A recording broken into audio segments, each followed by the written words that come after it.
We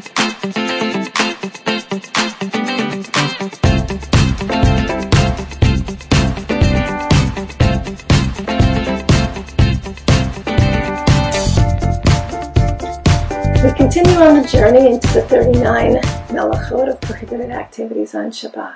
The two covered in this video are the final two in the grouping of hides, or the making of leather. In previous videos, the Melachot of trapping the animal, killing the animal, skinning it, tanning the hide, and smoothing the hide into the completed leather were covered. The final two Melachot in this section involve cutting the leather into the usable pieces. Once the leather is completely cured, preserved, and smooth, it is scored with lines to mark where it is to be cut. Then the leather was cut to a specific size in order to sew them together to make the large coverings for the Mishkan. Mesertate is scoring the leather to mark where the cutting is to take place, and Mechatek is the actual cutting to a measured size.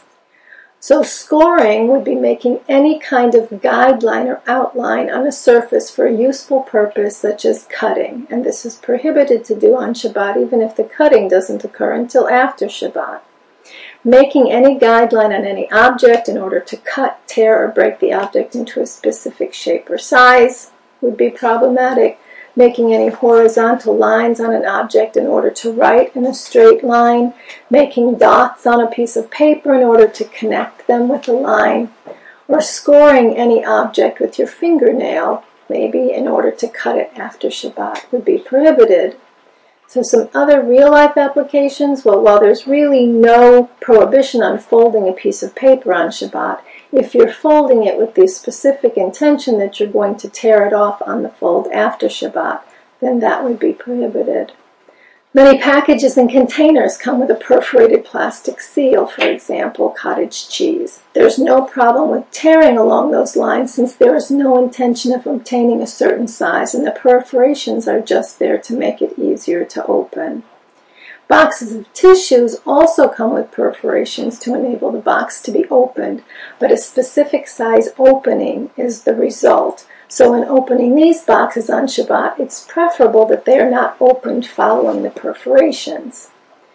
Now, Mesertate scoring does not apply to food. So if you want to make some guidelines on the frosting so that you can cut even-sized pieces of cake, that's permitted on Shabbat.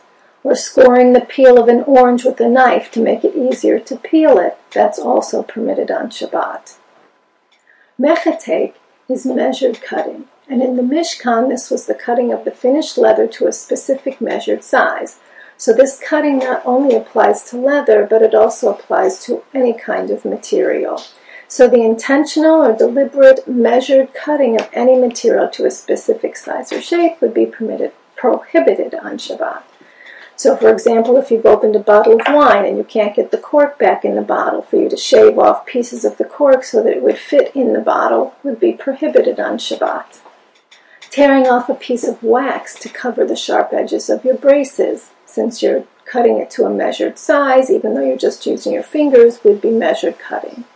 Cutting a sheet of paper into smaller pieces, or if you have a large piece of aluminum foil and you want to cover a small pan in the kitchen, cutting that down to size so that it fits the small container would be prohibited.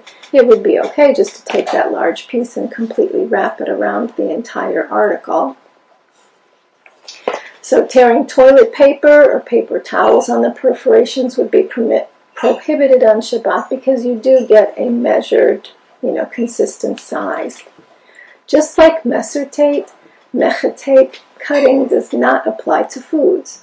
So this does differ from Korea, even though it seems similar. It's similar to the tearing, but since Korea does not apply to all different kinds of materials, it does have a difference, and then Korea also is not even referring to cutting things to a certain size.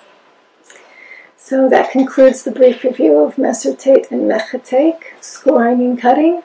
These two Melachot have fewer applications than some and may be an easy addition to your Shabbat. So continue on your journey into Shabbat and continue learning with Torch.